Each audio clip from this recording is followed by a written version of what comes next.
नमो तस्य भगवतो अरहतो सम्मा संबुद्धस्य।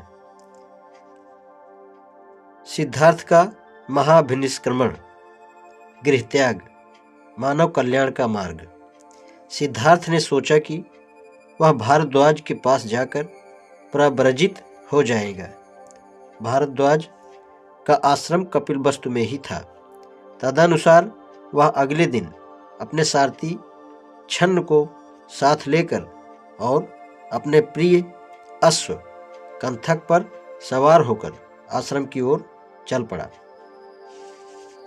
जैसे ही वह आश्रम के समीप पहुंचा, द्वार पर ही एकत्र हुए पुरुषों और स्त्रियों ने उसे घेर लिया, मानो वे एक नए दूल्हे का स्वागत कर रहे हों। जब वे उसके समीप आए, उनकी आंखें आश्चर्य से खुली थी और उन्होंने बंद कमल की तरह हाथ जोड़कर उसे नमस्कार किया।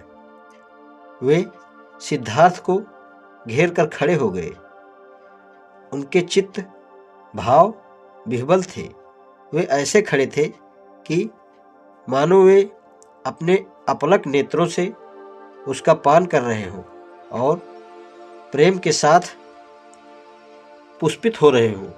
कुछ स्त्रियों ने तो वास्तव में उसे कामदेव का साकार रूप समझा, क्योंकि वह अपने श्रेष्ठ लक्षणों तथा अलंकारों से ही अलंकृत था।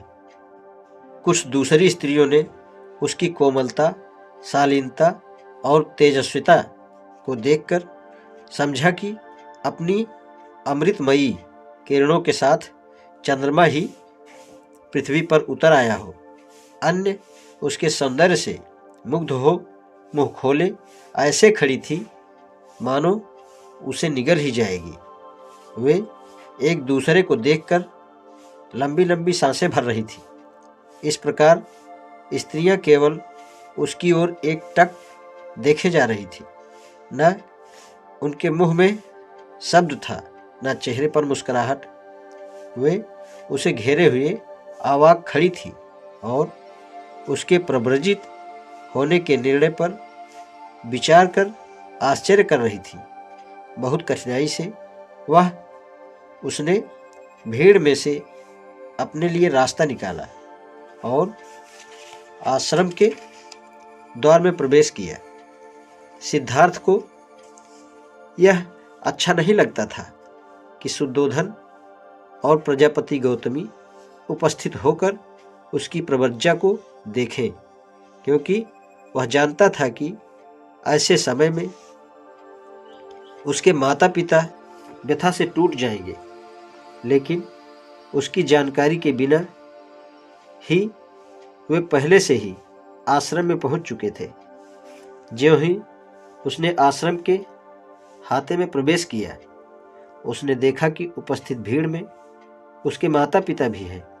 अपने माता पिता को वहां देखकर वह सर्वप्रथम उनके पास गए और उनका आशीर्वाद मांगा। वे इतने भाव विह्वल थे कि उनके मुंह से एक शब्द तक नहीं निकला। वे लगातार रोते ही रहे और उन्होंने उसे छाती से लगाया। उनकी अश्रुधाराओं से सिद्धार्थ भीग सा गया था। सेवक छन्न ने अश्वकंथक को आश्रम में एक पेड़ से बांध दिया था और वह भी वहां खड़ा था। शुद्धोधन और प्रजापति को आंसू बहाते देखकर वह भी भावावेश अपने आंसुओं को न रोक सका। बड़ी कठिनाई से अपने माता पिता से स्वयं को अलग कर सिद्धार्थ वहां गया जहां छन्न खड़ा था। उसने वापस घर ले जाने के लिए उसे अपने वस्त्र और गहने दे दिए। तब उन्होंने अपना सिर मुड़वाया।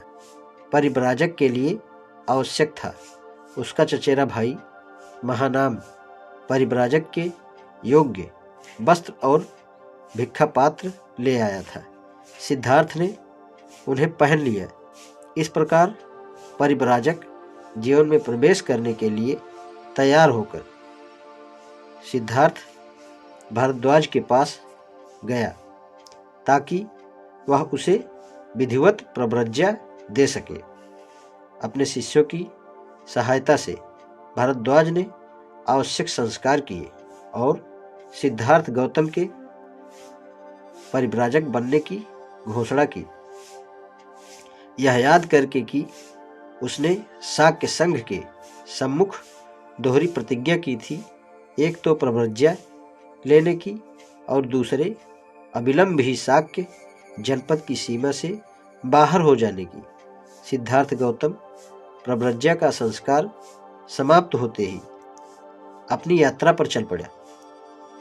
जो जनसमूह आश्रम में इकट्ठा हो गया था वह असाधारण था, क्योंकि सिद्धार्थ गौतम की प्रव्रज्या की परिस्थिति भी असाधारण थी।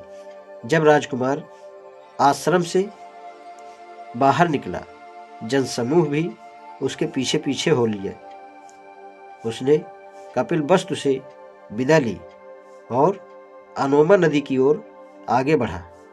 उसने पीछे मुड़कर देखा तो जनसमूह अभी भी उसके पीछे पीछे चला आ रहा था।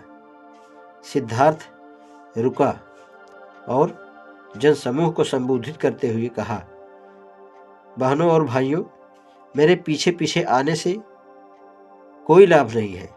मैं शाक्यों और कोलियों के बीच का झगड़ा निपटा सकने में असफल रहा हूँ, लेकिन यदि तुम समझौते के पक्ष में जनमत तैयार कर लो तो तुम सफल हो सकते हो। इसलिए कृपा करके वापस लौट जाओ। उनकी प्रार्थना सुनी तो लोग पीछे लौटने लगे। शुद्धोधन और गौतमी भी महल की ओर वापस चले गए।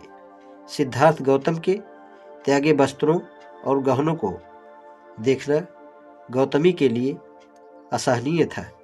उसने उन्हें एक कमल के तालाब में ससम्मान फेंकवा दिया। जब सिद्धार्थ गौतम ने प्रव्रज्या ग्रहण की तो उनकी आयु केवल 29 वर्ष की थी।